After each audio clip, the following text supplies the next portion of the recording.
വയനാട് മുണ്ടക്കൈ ചൂരൽമല ഉരുൾപൊട്ടൽ ദുരന്ത ബാധിതരുടെ പുനരധിവാസത്തിലുണ്ടായ 2 വർഷത്തോളമായ ഗുരുതരമായ വൈകലും വീഴ്ചകളും അഴിമതിയും.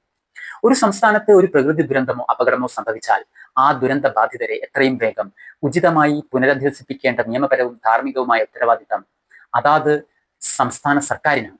വയനാട് ജില്ലയിലെ മുണ്ടക്കൈ ചൂരൽമല ഉരുൾപൊട്ടൽ ദുരന്തം 2024 ജൂലൈ 30-നായിരുന്നു. ഏകദേശം 298 പേർ മരണപ്പെടുകയും വീടുകളും സ്കൂളുകളും കടകളും ഓഫീസുകളും അടക്കം 1500-ലധികം കെട്ടിടങ്ങൾ തകരുകയും ചെയ്ത ഈ വൻ പ്രകൃതി ദുരന്തത്തിലെ ദുരന്ത ബാധിതരെ സഹായിക്കാനായി കേരള മുഖ്യമന്ത്രിയുടെ ദുരിതാശ്വാസ നിധിയിലേക്ക് ലോകമൊട്ടുക്കുമുള്ള മലയാളികൾ 774 കോടി രൂപ സംഭാവന നൽകിയിരുന്നു. കർണാടക കോൺഗ്രസ് സർക്കാർ 20 കോടിയും ഡിവൈഎഫ്ഐ 20 കോടിയും നൽകി. കേന്ദ്രത്തിൽ നിന്ന് ദീർഘകാല വായ്പയായി 529 കോടി കടമെടുത്തു. മറ്റ് പല സംസ്ഥാന സർക്കാരുകളും കോടികൾ കേരള സർക്കാരിന് സംഭാവന നൽകി. ഏറ്റവും ചുരുങ്ങിയത് 1300 കോടിയിലധികം രൂപ ദുരന്ത ബാധിതരെ സഹായിക്കാനായി സർക്കാരിന് ലഭിച്ചപ്പോൾ 410 വീടുകളും സ്കൂളും ആശുപത്രിയും ഷോപ്പിംഗ് കോംപ്ലക്സും അടങ്ങിയ ടൗൺഷിപ്പ് യുദ്ധകാലാടിസ്ഥാനത്തിൽ പണിതീർത്ത് വീട് നഷ്ടപ്പെട്ട 410 ദുരന്ത ബാധിതർക്ക് എത്രയും വേഗത്തിൽ നൽകുമെന്ന് മുഖ്യമന്ത്രി ഉറപ്പു നൽകിയിരുന്നു.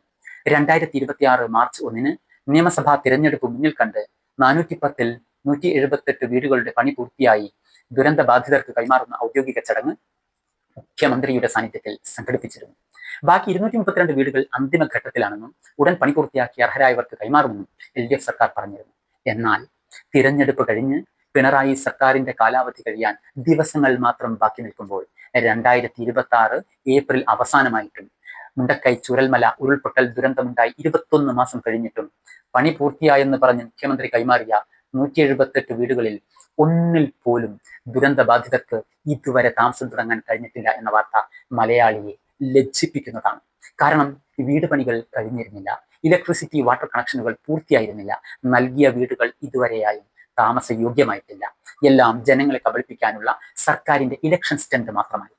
ദുരന്ത ബാധിതർക്ക് കൈമാറുന്ന ടൗൺഷിപ്പിന്റെ മൊത്തം ചിലവ് ഏകദേശം 300 കോടിക്കടുത്താണെന്ന് കണക്കാക്കുമ്പോൾ സർക്കാരിന് ലഭിച്ച 1300 കോടിയിലധികം രൂപയിൽ ബാക്കി കോടികൾ എവിടെ പോകുന്നു എന്നത് വലിയൊരു അഴിമതിയുടെ സാധ്യത തുറന്നു കാട്ടുന്നു. ഇതിനിടെ പ്രതിപക്ഷ പാർട്ടിയായ മുസ്ലിം ലീഗ് അവരുടെ പ്രവർത്തകരിൽ നിന്ന് പിരിച്ചെടുത്ത തുക ഉപയോഗിച്ച് ചുരൽമല ദുരന്ത ബാധിതർക്ക് നിർമ്മിച്ചു നൽകുന്ന 105 വീടുകളിലെ 51 വീടുകളിൽ 2026 ഏപ്രിൽ 27-ന് ദുരന്ത ബാധിതർ താമസം തുടങ്ങിയെന്നത് ഈ സന്ദർഭത്തിൽ ശ്രദ്ധേയമാണ്. 100 കണക്കിന് കോടികൾ സംഭാവന ലഭിച്ച എല്ലാ അധികാരങ്ങളുമുള്ള ജനങ്ങളോട് ഉത്തരവാദിത്തപ്പെട്ട 10 വർഷം അധികാരത്തിലിരിക്കുന്ന ഒരു സംസ്ഥാന സർക്കാരിന് കഴിയാത്തത് 10 വർഷമായി അധികാരത്തിന് പുറത്തിരിക്കുന്ന ഒരു കൊച്ചു പ്രതിപക്ഷ പാർട്ടി ചെയ്തു കാണിക്കുന്നു എന്ന് സാരം.